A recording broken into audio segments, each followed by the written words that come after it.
I started cycling as a kid. I always had a bike. Used to go out with friends, but nothing serious. It was just more about just hanging out and just cycling around, really.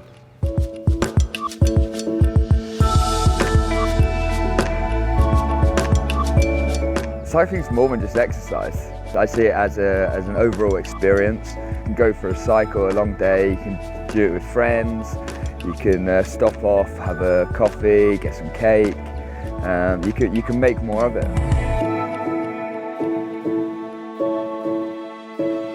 I love being outdoors. I love the nature, and for one, I love the sunrise.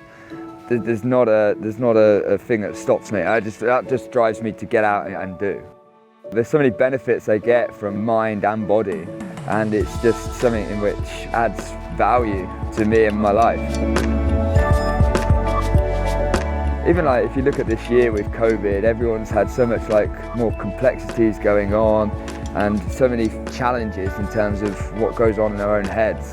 I mean, I'm not saying that cycling can heal anyone's issues or anything that goes on in their head, but what cycling allows you to do is to give yourself some time to just process things. When you come back, you've got a fresh mind, you're able to make decisions and make more sense of things, really. I like to do a bit of everything. I like to have fun with all the different activities, but for me, cycling just tops them all. You're able to see the world. You're not only just able to go out and exercise and have the fun, you're able to go out. If you see something amazing that looks good, you can stop, appreciate it, and just take a step to really reflect.